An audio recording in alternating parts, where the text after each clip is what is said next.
ೇಣಾಪಿ ವೀಕ್ಷಿತುಂ ನ ಕ್ಷಮಂತೆ ವಿಮತಯಸ್ತಮುಪಾಸೆ ಶ್ರಿಯಃ ಪತಿಂ ಮಯಿ ಸ್ಥಿತೋ ಮದಂಗೇಷು ಸ್ವತಂತ್ರೋ ವ್ಯಾಪ್ತವಾನ್ ಹರಿಃ ಸ ವಿಷ್ಣುಶ್ಚಾಸ್ವತಂತ್ರಂ ಮಾಂ ಸ್ವೇಚ್ಛಯಾ ವರ್ತಯತ್ಯಜಃ ಸ್ವಾತ್ಮನಸ್ತಸ್ಯ ಪೂಜಾಸ್ಯುಃ ಮನೋವಾಕ್ಕಾಯವೃತ್ತಯಃ ಮಮೈತಾಃ ಇತಿ ಕರ್ತಾರಂ ಉದ್ದೇಶ್ಯಂಚ ಹರಿಂ ಸ್ಮರೇತ್. ಧರ್ಮವಿಜ್ಞಾನವೈರಾಗ್ಯಪರಮೈಶ್ವರ್ಯಶಾಲಿನಃ ಆನಂದತೀರ್ಥಭಗವತ್ಪಾದಾನ್ ವಂದೇ ನಿರಂತರಂ. ಆನಂದತೀರ್ಥೋಪದಿಷ್ಟೋ ನಿಧಿರ್ನಾರಾಯಣಃ ವಯಃ ಪ್ರದರ್ಶಿತೋ ಯೇನ ಸಮ್ಯಕ್ ಜಯತೀರ್ಥಂ ತಮಾಶ್ರಯೇ. ಸತ್ಯಾಭಿನವದುಗ್ಧಾಬ್ಧೇ ಸಂಜಾತಃ ಸಕಲೇಷ್ಟದಃ ಶ್ರೀಸತ್ಯಪೂರ್ಣತೀರ್ಥೇಂದುಃ ಸಂತಾಪಾನ್ ಹಂತು ಸಂತತಂ. ಸತ್ಯಾಭಿಜ್ಞಕರಾಬ್ಜೋತ್ಥಾನ್ ಪಂಚಾಶದ್ವರ್ಷಪೂಜಕಾನ್ ಸತ್ಯಪ್ರಮೋದತೀರ್ಥಾರ್ಯಾನ್ ನೌಮಿನ್ಯಾಯ ಸುಧಾರತಾನ್.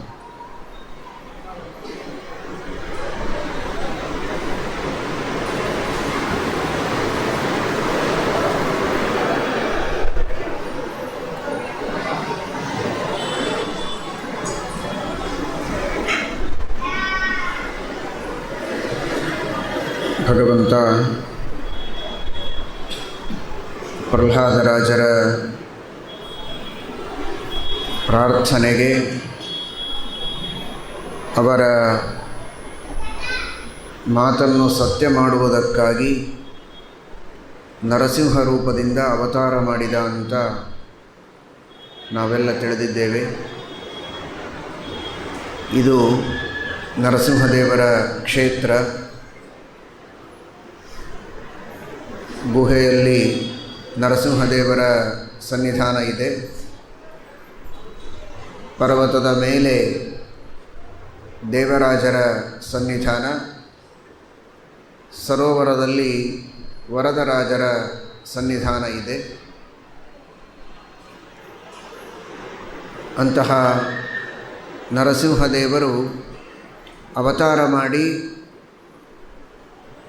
ಎಲ್ಲ ಕಷ್ಟಗಳನ್ನು ದುಃಖಗಳನ್ನು ಭಕ್ತರಿಗೆ ಪರಿಹಾರ ಮಾಡುವುದಕ್ಕಾಗಿಯಂತೆ ಇವತ್ತಿಗೂ ಎಲ್ಲರ ಹೃದಯದಲ್ಲಿಯೂ ಇದ್ದಾರೆ, ಕ್ಷೇತ್ರಗಳಲ್ಲಿಯೂ ಸನ್ನಿಹಿತರಾಗಿದ್ದಾರೆ, ಸರ್ವತ್ರ ವ್ಯಾಪ್ತರಾಗಿದ್ದಾರೆ. ಅಂತಹ ನರಸಿಂಹದೇವರ ಅನುಗ್ರಹ ನಮ್ಮ ಮೇಲೆ ಆಗಬೇಕು. ಇವತ್ತಿಗೂ ನಮಗೆ ಬಂದ ಕಷ್ಟಗಳನ್ನು ಪರಿಹಾರ ಮಾಡುವುದಕ್ಕೆ ನರಸಿಂಹದೇವರು ಬರಬೇಕು. ಅಂದು ಪ್ರಹ್ಲಾದರಾಜರಿಗೆ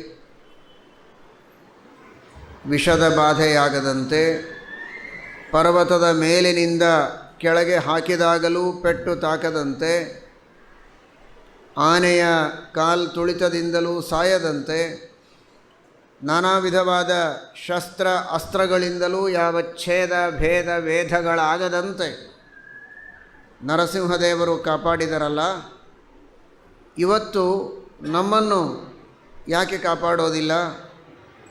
ಆ ತರಹದ ಅನೇಕ ಆಪತ್ತುಗಳು ವಿಪತ್ತುಗಳು ಬಂದಾಗ ನಮ್ಮನ್ನು ರಕ್ಷಣೆ ಮಾಡುವುದಕ್ಕೆ ನರಸಿಂಹದೇವರು ಯಾಕೆ ಬರುವುದಿಲ್ಲ ಅಂತ ನಮಗೆಲ್ಲ ಮನಸ್ಸಿನಲ್ಲಿ ಶಂಕೆ ಬರಬಹುದು. ಅದಕ್ಕೆ ಶ್ರೀಮದಾಚಾರ್ಯರು ತಿಳಿಸಿದ್ದು ವಾಸುದೇವಂ ನಿರಂಜನ. ಭಗವಂತ ಒಬ್ಬರಿಗೆ ರಕ್ಷಣೆ ಮಾಡುವುದಕ್ಕೆ ಒದಗಿ ಬಂದ, ಮತ್ತೊಬ್ಬರಿಗೆ ರಕ್ಷಣೆ ಮಾಡುವುದಕ್ಕೆ ಒದಗಿ ಬರಲಿಲ್ಲ. ಇದು ಭಗವಂತನಲ್ಲಿರುವ ಅಶಕ್ತಿ ಅಥವಾ ಔದಾಸೀನ್ಯ ಅಥವಾ ಪಕ್ಷಪಾತ. ಒಬ್ಬರನ್ನು ರಕ್ಷಣೆ ಮಾಡ್ತಾನೆ, ಅವರ ಮೇಲೆ ಪಕ್ಷಪಾತ. ಇನ್ನೊಬ್ಬರನ್ನು ರಕ್ಷಣೆ ಮಾಡಲಿಲ್ಲ, ಅವರ ದೃಷ್ಟಿಯಲ್ಲಿ ಅವನು ಕ್ರೂರ, ನಿರ್ದಯ ಅಂತಾದ. ಅಥವಾ ಒಮ್ಮೆ ಉತ್ಸಾಹ ಬಂತು, ರಕ್ಷಣೆ ಮಾಡಿಬಿಟ್ಟ, ಬೇಸರ ಬಂತು, ಔದಾಸೀನ್ಯದಿಂದ ಸುಮ್ಮನೆ ಇದ್ದ, ಏನಾದರಾಗಲಿ ಅಂತ. ಅಂತಹ ಭಗವಂತನಿಗೆ ಔದಾಸೀನ್ಯವೂ ಒಂದು ದೊಡ್ಡ ದೋಷವೇ ಅಲ್ಲ. ಇಲ್ಲ, ಶಕ್ತಿ ಇತ್ತು, ರಕ್ಷಣೆ ಮಾಡಿದ, ಈಗ ಶಕ್ತಿಗುಂದಿದೆ, ಆ ಶಕ್ತಿ ಆ ಉತ್ಸಾಹ ಇವತ್ತಿಗೆ ಉಳಿದಿಲ್ಲ ಅಂತ. ಅದು ಇನ್ನೂ ದೊಡ್ಡ ದೋಷ. ಹಾಗಾದರೆ ಯಾಕೆ ಭಗವಂತ ರಕ್ಷಣೆ ಮಾಡಿಲ್ಲ ಅಂತ? ಮೊದಲನೆಯದಾಗಿ ನಾವು ತಿಳಿಯಬೇಕಾದದ್ದು ದೇವರು ರಕ್ಷಣೆ ಮಾಡಿಲ್ಲ ಅಂತ ತಿಳಿಯೋದೇ ದೊಡ್ಡ ತಪ್ಪು. ಇವತ್ತು ವಿಷದಿಂದ ಪ್ರಹ್ಲಾದರಾಜರನ್ನು ರಕ್ಷಣೆ ಮಾಡಿದ, ವಿಷಪಾನ ಮಾಡಿದರೂ ಸಾಯಲಿಲ್ಲ ಪ್ರಹ್ಲಾದ, ನರಸಿಂಹದೇವರು ಅಂದು ರಕ್ಷಣೆ ಮಾಡಿದರು ಅಂತ. ಎಲ್ಲರನ್ನೂ ನಿತ್ಯದಲ್ಲಿಯೂ ಭಗವಂತ ವಿಷದಿಂದ ರಕ್ಷಣೆ ಮಾಡ್ತಾ ಇದ್ದಾನೆ ಎನ್ನುವುದನ್ನು ಮರೆಯಬೇಡಿ. ಇವತ್ತು ನಾವು ನೀವುಗಳೆಲ್ಲ ತಿನ್ನುವ ಆಹಾರದಲ್ಲಿ ಎಷ್ಟೆಷ್ಟು ರೀತಿಯಿಂದ ವಿಷಗಳು ಸೇರಬಹುದು ಅನ್ನುವುದು ನಮಗೆ ಗೊತ್ತೇ ಇಲ್ಲ. ಅದರಲ್ಲಿಯೂ ಇವತ್ತಿನ ಕಾಲದ ಆಹಾರದಲ್ಲಂತೂ ನಾನಾ ರೀತಿಯ ದೋಷಗಳಿವೆ. ಇನ್ನೂ ಬದುಕಿದ್ದೇವೆ ಅಂದರೆ ಆಶ್ಚರ್ಯಪಡಬೇಕಷ್ಟೆ. ಯಾಕೆ ಬದುಕಿದ್ದೀರಿ ನೀವು ಅಂತ ಕೇಳೋ ಪ್ರಸಂಗ ಇದೆ. ಅಷ್ಟು ರೀತಿಯ ವಿಷಗಳು ಆಹಾರದಲ್ಲಿವೆ. ಫುಡ್ ಪಾಯ್ಸನ್ ಆಗಿದೆ ಅಂತ ಹೇಳ್ತಾರೆ, ಆದರೆ ಆ ತರಹದ ಪ್ರಸಂಗ ಎಂದೋ ಒಂದು ಸಲ ಬರುತ್ತೆ. ನಿತ್ಯವೂ ಊಟ ಮಾಡ್ತೇವೆ. ಇದೀಗ ಕೇಳಿದಿರಿ, ಸೂಜಿಯ ತುದಿಯಲ್ಲಿ 40 ಲಕ್ಷ ಕ್ರಿಮಿಗಳಿರ್ತದೆ ಅಂತ. ಮತ್ತು ಮರಗಟ್ಟಲೆ ಅನ್ನ ಉಂಡ್ರೆ ಏನಾಗಬೇಕು ಹಣೆ ಬರಹ.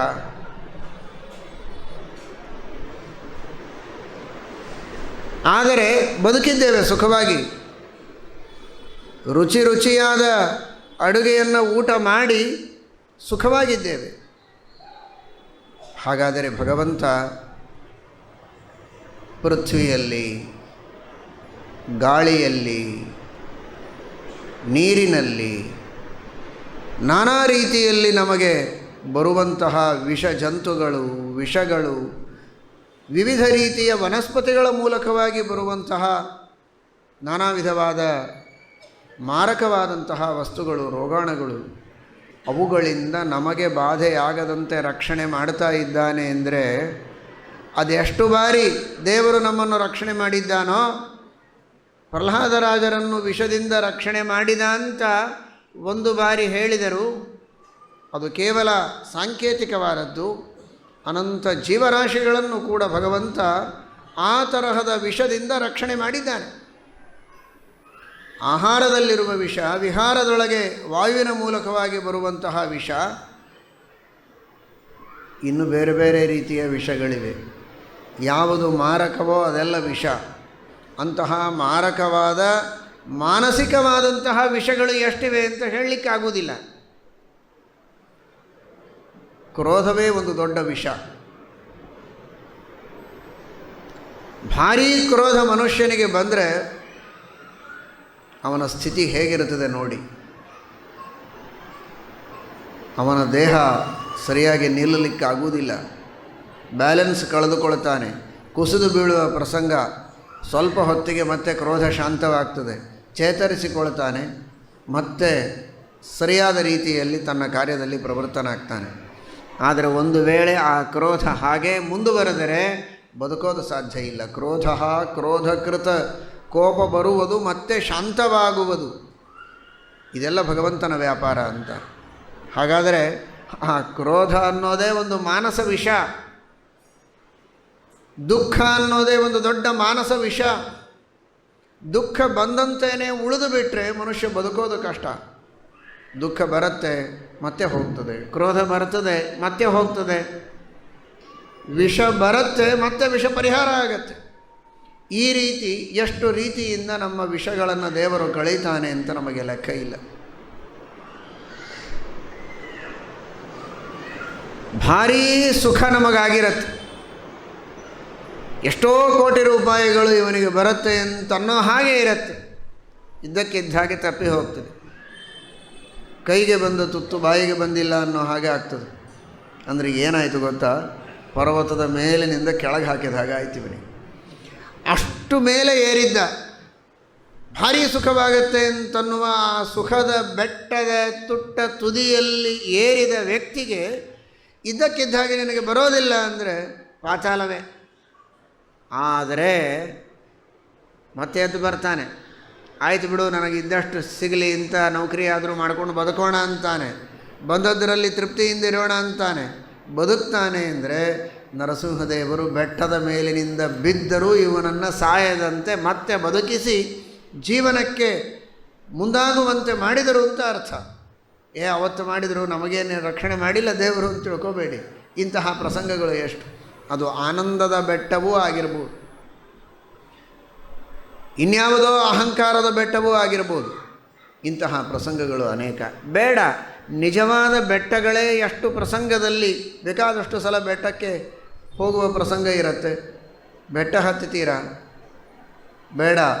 ಇವತ್ತಿನ ಕಾಲದ ಕೃತ್ರಿಮ ಪರ್ವತಗಳಿವೆಯಲ್ಲ, 3, 4, 5, 10, 15, 25 ಅಂತಸ್ತುಗಳ ಮನೆಗಳು, ಮೇಲೆ ಹತ್ತಿರ್ತೀರಿ. ಎಷ್ಟು ಸಂದರ್ಭದಲ್ಲಿ ಕೆಲವೊಮ್ಮೆ ಹೀಗೆ ನಡೀತಾ ಇರುವಾಗ ಚಕ್ರ ಬಂದು ಬೀಳ್ತಾನೆ ಮನುಷ್ಯ. ಇದೇ ಚಕ್ರ ಅಲ್ಲಿ ಬಂದರೆ ಏನಾಗತ್ತೆ? ಅಂತಹ ಪ್ರಸಂಗಗಳಲ್ಲಿ ದಾಟಿ ನಾವು ಕೆಳಗಿಳಿದು ಬರ್ತೇವೆ ಅಂದರೆ ಬೆಟ್ಟದ ಮೇಲಿನಿಂದ ಬೀಳದಂತೆ ದೇವರು ನಮ್ಮನ್ನು ರಕ್ಷಣೆ ಮಾಡಿದ್ದಾನೆ ಅಂತ ಅರ್ಥ. ಇಂತಹ ಪ್ರಸಂಗಗಳು ಬೇಕಾದಷ್ಟು.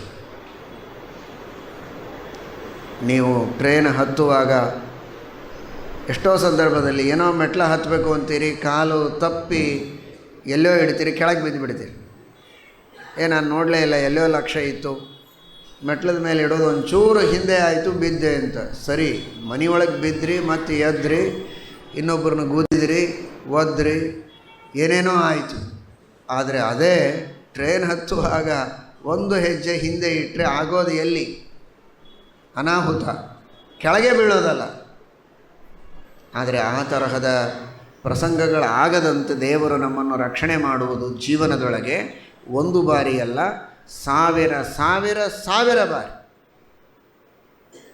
ಆದರೆ ಅದು ನಮಗೆ ಗೊತ್ತಿಲ್ಲ, ಅದನ್ನು ನಾವು ದೇವರ ಅನುಗ್ರಹ ಅಂತ ಭಾವಿಸೋದಿಲ್ಲ. ನಾನು ನನ್ನದು ಅನ್ನುವ ಅಹಂಕಾರದೊಳಗೆ ಮೆರೆಯುತ್ತೇನೆ, ದೇವರನ್ನು ಮರೀತೇನೆ ಅನ್ನೋದಕ್ಕೆ ದೇವರು ನಮ್ಮನ್ನು ಮುರಿತಾನೆ. ಆ ರೀತಿ ದೇವರು ಮುರಿಯದಂತೆ ಇರಿಯದಂತೆ ನಮ್ಮ ಮೇಲೆ ಯಾವಾಗಲೂ ಹಿರಿ ಹಿರಿ ಹಿಗ್ಗುವಂತೆ ಆಗಬೇಕು ಅಂದರೆ ಆ ಭಗವಂತನ ಕಾರುಣ್ಯದ ಚಿಂತನ ನಮ್ಮಲ್ಲಿರಬೇಕು. ಪ್ರಹ್ಲಾದರಾಜರು ಅದನ್ನು ಮಾಡಿದರು. ವಾಸುದೇವಂ ಸರ್ವತ್ರ ವಸತೀತಿ ವಾಸುದೇವ, ವಿಷದೊಳಗೂ ದೇವರಿದ್ದಾನೆ ಅಂತ ಚಿಂತನೆ ಮಾಡಿದರವರು. ಈ ವಿಷದೊಳಗೆ ಮಾರಕ ಶಕ್ತಿಯನ್ನು ಕೊಟ್ಟವ ದೇವರು. ರಿಮೋಟ್ ಕಂಟ್ರೋಲರ್ ಇದ್ದ ಹಾಗೆ, ಇದು ರಿಮೋಟ್ ಕಂಟ್ರೋಲರು ಅಲ್ಲ, ಅಂತರ್ಯಾಮಿಯಾಗಿ ಹತ್ತಿರದಲ್ಲಿಯೇ ಇದ್ದು ಭಗವಂತ ಅದರೊಳಗಿರುವ ಶಕ್ತಿಯನ್ನು ನಿಯಂತ್ರಣ ಮಾಡುವವ. ಅವ ಆ ಮಾರಕ ಶಕ್ತಿಯನ್ನು ಪ್ರಯೋಗ ಮಾಡಿದರೆ ಮರಣ. ಅದೇ ಭಗವಂತ ಅದೇ ವಿಷದೊಳಗಿದ್ದು ಅದರೊಳಗಿರುವ ಮಾರಕ ಶಕ್ತಿಯನ್ನು ತಾನು ಹತ್ತಿಕ್ಕಿ ಅದರ ಉಪಮರ್ದ ಮಾಡಿ ಅದು ಮಾರಕವಾಗದಂತೆ ಮಾಡಿದರೆ ನನಗೆ ಅದೇ ಅಮೃತ. ವಿಷಮಪ್ಯಮೃತಂ ಕ್ವಚಿತ್ ಭವೇ ಅಮೃತಂ ವಾ ವಿಷಮೀಶ್ವರೇಚ್ಛಯ. ವಿಷ ಕುಡಿದ ಪ್ರಹ್ಲಾದ ಬದುಕಿದ, ಅಮೃತ ಕುಡಿದ ರಾಹು ಸತ್ತ. ಹಾಗಾದರೆ ವಿಷವಾಗುವುದು, ಅಮೃತವಾಗುವುದು ಒಳಗಿರುವ ಭಗವಂತನ ಶಕ್ತಿಯಿಂದ. ಅವನು ಎಲ್ಲ ಕಡೆಗಿದ್ದು ಆ ಕಾರ್ಯವನ್ನು ಮಾಡ್ತಾನೆ ಅಂತ ತಿಳಿದ ಪ್ರಹ್ಲಾದ. ಹೀಗಾಗಿ ಅವನಿಗೆ ವಿಷದ ಬಾಧೆಯೂ ಆಗಲಿಲ್ಲ, ಅಗ್ನಿಯೂ ಸುಡಲಿಲ್ಲ, ಹಾವು ಕಚ್ಚಿದರೂ ಸಾಯಲಿಲ್ಲ. ಆನೆಯೊಳಗಿದ್ದ ದೇವರನ್ನು ಚಿಂತನೆ ಮಾಡಿದ. ವಿದ್ಯಾ ವಿನಯ ಸಂಪನ್ನೆ ಬ್ರಾಹ್ಮಣೇ ಗವಿಹಸ್ತಿನಿ ಶುನಿಚೈವ ಸ್ವಪಾಕೆ ಚ ಪಂಡಿತಾ ಸಮದರ್ಶಿನಃ. ವಿದ್ಯಾ ವಿನಯ ಸಂಪನ್ನೆ ಬ್ರಾಹ್ಮಣೇ, ಆ ಎಲ್ಲ ಅಸುರರಿಗೆ ಗುರುಗಳಾದಂತಹ ಶುಕ್ರಾಚಾರ್ಯರು, ಅವರು ಇವರೆಲ್ಲರಿಗೆ ಈ ತರಹದ ವಿದ್ಯೆಯನ್ನು ಕಲಿಸಿದವರು. ನಾನಾ ವಿಧವಾದ ಆಭಿಚಾರಿಕ ಪ್ರಯೋಗಗಳನ್ನು ಮಾಡಿಸುವುದಕ್ಕೆ, ವಿಷ ಬೆರೆಸುವುದಕ್ಕೆ, ಹೇಗೆ ವಿಷ ತರಬೇಕು, ಹೇಗೆ ಸೇರಿಸಬೇಕು, ಇದೆಲ್ಲ ಕಲಿಸಿಕೊಟ್ಟ ಮಹಾನುಭಾವ ಹಿಂದೆ ಆ ಶುಕ್ರಾಚಾರ್ಯ. ಅವನು ಮಹಾಬ್ರಾಹ್ಮಣ. ಪ್ರಹ್ಲಾದರಾಜರಂದರು ವಿದ್ಯಾ ವಿನಯ ಸಂಪನ್ನೆ ಬ್ರಾಹ್ಮಣೇ. ಆ ಶುಕ್ರಾಚಾರ್ಯರೊಳಗೂ ಆ ಷಂಡಾಮರ್ಕರೊಳಗೂ ಇನ್ನನೇಕ ಅವರ ಕೈ ಕೆಳಗೆ ತಯಾರಾದಂತಹ ಬ್ರಾಹ್ಮಣರೊಳಗೂ ಈ ಎಲ್ಲ ಅಭಿಚಾರಿಕ ಪ್ರಯೋಗಗಳನ್ನು ಮಾಡುವಂತಹ ಆ ಎಲ್ಲ ಪುರೋಹಿತರೊಳಗೂ ಭಗವಂತನೇ ಇದ್ದಾನೆ. ಅಂದಮೇಲೆ ಅವರಿಗೆ ನಾನು ಸಾಯಬೇಕು ಅನ್ನುವ ದೃಢವಾದ ಸಂಕಲ್ಪದಿಂದ ಆ ಆಭಿಚಾರಿಕ ಪ್ರಯೋಗ ನಿರ್ವಿಘ್ನವಾಗಿ ಸಾಗಿದರೆ ತಾನೇ ನಾನು ಸಾಯಬೇಕು. ಆ ಎಲ್ಲ ಬ್ರಾಹ್ಮಣರೊಳಗೆ ಪರಮಾತ್ಮನೇ ಇದ್ದಾನೆ ಅಂತನ್ನುವ ಚಿಂತನವನ್ನು ಇವರು ಮಾಡಿದಾಗ ಆ ಬ್ರಾಹ್ಮಣರಿಗೆ ಪ್ರಹ್ಲಾದರಾಜ ಸಾಯಬೇಕು ಅಂತ ಸಂಕಲ್ಪ ಮಾಡಿ ಆಭಿಚಾರಿಕ ಪ್ರಯೋಗ ಮಾಡಲಿಕ್ಕೆ ಆಗ್ತಿರಲಿಲ್ಲ. ಅದನ್ನೇ ಮರೆತು ಬಿಡ್ತಿದ್ರು ಅವರು. ಬರೀ ಏನೋ ಮಾಡಿ ತಾವು ಪ್ರಯೋಗಗಳನ್ನು ಮಾಡ್ತಾ ಇದ್ದರು, ಅವುಗಳು ಯಾವುದೂ ಸಾರ್ಥಕವಾಗ್ತಾ ಇಲ್ಲ. ಯಾಕೆಂದರೆ ಗುರಿಯೇ ಇಲ್ಲ. ಆ ಎಲ್ಲ ಗುರುಗಳ ಮನಸ್ಸಿನೊಳಗೆ ಗುರಿಯೇ ತಪ್ಪುವಂತೆ ಮಾಡಿದಂತಹ ಮಹಾನುಭಾವ ಪ್ರಹ್ಲಾದರಾಜ. ಯಾಕೆಂದರೆ ವಾಸುದೇವಂ ವಿದ್ಯಾವಿನಯ ಸಂಪನ್ನನಾದ ಬ್ರಾಹ್ಮಣನಲ್ಲಿಯೂ ಭಗವಂತನೇ ವಾಸ ಮಾಡಿದ್ದಾನೆ ಅಂತ ಚಿಂತನೆ ಮಾಡಿದರೆ ಆಭಿಚಾರಿಕ ಪ್ರಯೋಗಗಳೆಲ್ಲ ನಷ್ಟ ಆಗಿ ಹೋದವು. ಹಸ್ತಿನಿ ಆನೆಯೊಳಗೂ ದೇವರಿದ್ದಾನೆ ಅಂತ ಚಿಂತನೆ ಮಾಡಿದ್ದಕ್ಕೆ ಆನೆಯಿಂದ ತುಳಿದರೂ ಸಾಯದಂತೆ ಆಯಿತು. ಪ್ರೀತಿಯಿಂದ ಮಕ್ಕಳ ಮೇಲೆ ಕೈ ಆಡಿಸೋದು ಹಾಗೆ ಅನ್ನಿಸ್ತು ಅವನಿಗೆ. ಅಷ್ಟೇ, ಪರಮಾತ್ಮ ಅಷ್ಟು ಪ್ರೀತಿಯಿಂದ ತನ್ನ ಮೇಲೆ ಕೈ ಆಡಿಸಿದಂತೆ. ಹಿಂದಿನ 2 ಕಾಲುಗಳು, ಮುಂದಿನದು 2 ಕೈಗಳು. ಅಂದರೆ ಮುಂದಿನ ಕಾಲಿನಿಂದ ಆನೆ ತುಳಿದರೆ ಅದು ಕೈಯಿಂದ ಪ್ರೀತಿಯಿಂದ ಸವರಿದಂತೆ ಅನ್ನಿಸ್ತಾ ಇತ್ತವನಿಗೆ. ಈ ರೀತಿ ಆ ಪ್ರಹ್ಲಾದರಾಜರಿಗೆ ಯಾವುದೇ ರೀತಿಯಿಂದ ಮರಣ ಬರದೇ ಇರುವುದಕ್ಕೆ ಕಾರಣ ಒಳಗಿರುವಂತಹ ಭಗವಂತನ ಅಂತರ್ಯಾಮಿಯಾದ ಪರಮಾತ್ಮನ ಚಿಂತನೆ, ವ್ಯಾಪ್ತನಾದ ಪರಮಾತ್ಮನ ಚಿಂತನೆಯನ್ನು ಮಾಡಿದ್ದಕ್ಕೆ.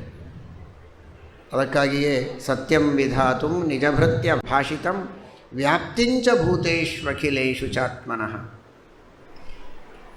ಎಲ್ಲ ವಸ್ತುಗಳಲ್ಲಿ ತನ್ನ ವ್ಯಾಪ್ತಿ ಇದೆ ಎಂಬ ತತ್ವವನ್ನು ಪ್ರಹ್ಲಾದರಾಜರನ್ನು ರಕ್ಷಣೆ ಮಾಡುವ ಮೂಲಕವಾಗಿಯೇ ದೇವರು ತೋರಿಸಿದ.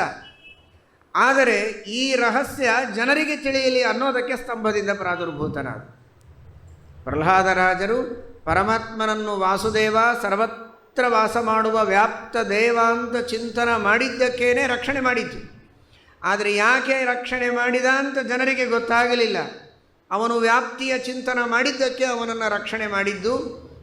ನನ್ನನ್ನು ವ್ಯಾಪ್ತ ಅಂತ ಅವನು ತಿಳಿದದ್ದಕ್ಕೆ ನಾನು ಅವನಿಗೆ ಬಹಳ ಆಪ್ತನಾಗಿ ನಿಂತೆ ಅನ್ನುವ ಚಿಂತನ ಉಳಿದ ಭಕ್ತರಿಗೆ ಬರಲಿ ಅಂತ ಪರಮಾತ್ಮ ಸ್ತಂಭದಿಂದ ಪ್ರಾದುರ್ಭೂತನಾಗಿ ಸರ್ವತ್ರ ನಾನಿದ್ದೇನೆ, ನನ್ನನ್ನು ಚಿಂತನೆ ಮಾಡಿ ಅಂತ ತೋರಿಸಿಕೊಟ್ಟ. ಆದ್ದರಿಂದ ಅವ ಭಗವಂತನಿಗೆ ಔದಾಸೀನ್ಯ ಅನ್ನೋ ಅಂಜನ, ಪಕ್ಷಪಾತ ಅನ್ನೋ ಅಂಜನ, ಅಶಕ್ತಿ ಎನ್ನುವ ಅಂಜನವಾಗಲಿ ಇಲ್ಲ, ನಿರಂಜನನಾಗಿದ್ದಾನೆ ಪರಮಾತ್ಮ. ಆದರೆ ನಮಗೆ ನಿಮಗೆ ಏನಾಗಿದೆ ಅಂದರೆ ನಿಜವಾದ ಗುರುಗಳ ಉಪದೇಶ ಸರಿಯಾಗಿ ಇಲ್ಲ ಅನ್ನೋದಕ್ಕೋಸ್ಕರ ನಾವು ನೀವುಗಳೆಲ್ಲ ಇನ್ನೂ ಕಷ್ಟದೊಳಗೆ ಒದ್ದಾಡ್ತಾ ಇದ್ದೇವೆ. ನಮ್ಮ ಹಣೆ ಬರಹಕ್ಕೆ ಸ್ವಲ್ಪ ದಿವಸ ಹಾಗೇ ಇರಬೇಕು ಅಂತೇ ದೇವರ ಸಂಕಲ್ಪ ಇದೆ. ನಮ್ಮ ಪಾಪಗಳೆಲ್ಲ ದೂರವಾಗಿ ಪುಣ್ಯಗಳೆಲ್ಲ ಪಕ್ವ ಆದರೆ ಇನ್ನಷ್ಟು ಸಾಧನೆಗಳನ್ನು ನಾವು ಮಾಡಿದರೆ ಆಗ ಅಂತಹ ಸಜ್ಜನರ ಉಪದೇಶ ನಮಗಾಗುವಂತೆ ಪರಮಾತ್ಮ ಮಾಡ್ತಾನೆ. ಈಗ ನಾವು ನೀವೆಲ್ಲ ಏನಾಗೋ ಹಾಗೆ ಮಾಡಿಟ್ಟಿದ್ದಾನೆ, ನಮ್ಮನ್ನು ನಿರಂಜನರನ್ನಾಗಿ ಮಾಡಿದ್ದಾನೆ. ಅಂಜನ ಅಂದರೆ ಶ್ರೇಷ್ಠ ಗುರುಗಳು ಅಂತ ಅರ್ಥ. ಪುರಾಣ ಋಷಿ ವ್ಯಾಸ ಶಾಖಾ ಸಹಸ್ರಕೃತ. ಅಂದರೆ ವೇದವ್ಯಾಸ ದೇವರು ಅಂತ ಪದ್ಮಪುರಾಣ ಹೇಳುತ್ತದೆ, ವಾಸುದೇವ ಸಹಸ್ರನಾಮ. ಅಂಜನ ಅಂದರೆ ವೇದವ್ಯಾಸ ದೇವರ ಜನರು ಅಂದರೆ ವ್ಯಾಸಭಕ್ತರು, ಶ್ರೀಮದಾನಂದ ತೀರ್ಥ ಭಗವತ್ಪಾದಾಚಾರ್ಯರೇ ಮೊದಲಾದಂತಹ ಸಜ್ಜನರು ಅವರು ಅಂಜನರು. ನಾವು ಆ ಅಂಜನರಿಂದ ದೂರ ಆಗಿದ್ದೇವೆ. ನಿರ್ಗತಾಹ ಅಂಜನಾಹ ಯಸ್ಮಾತ್. ಆ ಎಲ್ಲ ವ್ಯಾಸಭಕ್ತರು ಸಜ್ಜನರು ನಮ್ಮಿಂದ ದೂರ ಆಗಿದ್ದಾರೆ. ಹೀಗಾಗಿ ನಮಗೆ ದೇವರ ರಕ್ಷಣೆ ಸಿಗ್ತಾ ಇಲ್ಲ. ನಮ್ಮನ್ನು ನಿರಂಜನರನ್ನು ಮಾಡಿದ್ದಾನೆ. ನಿರಂಜನಯತೀತಿ ನಿರಂಜನ. ವ್ಯಾಸಭಕ್ತರಿಂದ ಶ್ರೀಮದ್ ಆಚಾರ್ಯರೇ ಮೊದಲಾದ ಸಜ್ಜನರಿಂದ ದೂರ ಆಗುವಂತೆ ದೇವರು ಸದ್ಯಕ್ಕೆ ಮಾಡಿದ್ದಾನೆ. ಆದರೆ ನಾವು ನೀವುಗಳೆಲ್ಲ ಮತ್ತೆ ಏನಾಗಬೇಕು? ನಮ್ಮನ್ನು ದೇವರು ಮೊದಲು ವಾಸುದೇವರನ್ನು ಮಾಡ್ತಾನೆ. ವಾಸುದೇವರು ಅಂದರೆ ನಿನ್ನೆ ತಿಳಿದಿದ್ದೀರಲ್ಲ, ಹಸು ಅಂದರೆ ಪ್ರಾಣ, ಅಸುದೇವ ಅಂದರೆ ಶ್ರೀಮದ್ ಆಚಾರ್ಯರು, ಮುಖ್ಯ ಪ್ರಾಣದೇವರು, ವಾರ್ಥಂ ವಸುದೇವ, ಜ್ಞಾನ ಕೊಡುವುದಕ್ಕಾಗಿ ಅವತಾರ ಮಾಡಿದ ಮುಖ್ಯ ಪ್ರಾಣರು ಅವರು ವಾಸುದೇವರು. ಅಂತಹ ವಾಸುದೇವರ ಭಕ್ತರಾದರೆ ನಾವು ವಾಸುದೇವರಾಗ್ತೇವೆ. ವಾಸುದೇವ ಭಕ್ತರಾದರೆ ನಾವ್ಯಾಕೆ ವಾಸುದೇವರಾಗೋದು ಅಂದರೆ ಮಮ ಪ್ರಾಣಾಹಿ ಪಾಂಡವಾಹ ಅಂತ. ಐಕಾತ್ಮ್ಯಮಾಗತಂ ವಿದ್ಧಿ ಪಾಂಡವೈರ್ಧರ್ಮ ಸಂಶ್ರಯೈ ಯಸ್ತಾನ್ ದ್ವೇಷ್ಟಿ ಸಮಾಂ ದ್ವೇಷ್ಟಿ ಯಸ್ತಾನನು ಸಮಾಮನು. ಅತ್ಯಂತ ಭಕ್ತರಾದರೆ ಅವರೇ ಅಂತ ಕರೆಯುವ ರೀತಿ. ಹಾಗೆ ನಾವು ವಾಸುದೇವರ ಭಕ್ತರಾದರೆ, ಶ್ರೀಮದಾಚಾರ್ಯರ ಭಕ್ತರಾದರೆ ಆಗ ನಾವೇ ವಾಸುದೇವರಾದಂತೆ, ಅವರಿಗೆ ಅತ್ಯಂತ ಆತ್ಮೀಯರಾದಂತೆ, ಪ್ರಿಯರಾದಂತೆ. ಅದನ್ನು ಯಾರು ಮಾಡೋದು? ಮತ್ತು ಅದನ್ನು ದೇವರೇ ಮಾಡಬೇಕು. ವಾಸುದೇವಯತೀತಿ ವಾಸುದೇವ, ವಾಸುದೇವನ ಅತ್ಯಂತ ಭಕ್ತರಾಗುವಂತೆ ನಮ್ಮನ್ನು ಮಾಡಿ ಆಮೇಲೆ ನಮ್ಮನ್ನು ಮತ್ತೆ ನಿರಂಜನರನ್ನು ಮಾಡ್ತಾನೆ. ಅಂದರೆ ಸಾವು, ನೋವು, ಈ ಎಲ್ಲ ಅಂಜನಗಳು ನಮ್ಮಲ್ಲಿ ಇಲ್ಲದಂತೆ ಮೋಕ್ಷವನ್ನು ನಾವು ಪಡೆಯುವಂತೆ ಭಗವಂತ ನಮಗೆ ಅನುಗ್ರಹ ಮಾಡಿ ರಕ್ಷಣೆ ಮಾಡ್ತಾನೆ. ಅಂದು ಮಾತ್ರ ಪ್ರಹ್ಲಾದರಾಜರನ್ನು ರಕ್ಷಣೆ ಮಾಡಿದ, ಇಂದು ದೇವರು ನಮ್ಮನ್ನು ರಕ್ಷಣೆ ಮಾಡಲಿಲ್ಲ ಅಂತ ಯಾರೂ ತಿಳಿಯಬೇಡಿ. ಅಂದು ಇಂದು ಎಂದೆಂದಿಗೂ ಆನಂದ ತೀರ್ಥರ ಕಂದರಾಗಿ ನಾವು ಅವರಿಗೆ ನಂದ ಆನಂದ ಆಗುವಂತೆ ಬದುಕಿದರೆ ನಮ್ಮನ್ನು ಎಂದೂ ನಂದದಂತೆ ಆನಂದದೊಳಗೆ ಭಗವಂತ ಮಿಂದುವಂತೆ ಮಾಡಿ ನಮ್ಮನ್ನು ಉದ್ಧಾರ ಮಾಡುತ್ತಾರೆ. ಇದರಲ್ಲಿ ಯಾವುದೇ ಸಂಶಯವಿಲ್ಲ ಎಂಬ ತತ್ವವನ್ನು ಶ್ರೀಮದಾಚಾರ್ಯರು ನಮಗೆ ತಿಳಿಸಿಕೊಟ್ಟಿದ್ದಾರೆ. ಶ್ರೀಕೃಷ್ಣ ಅರ್ಪಣ.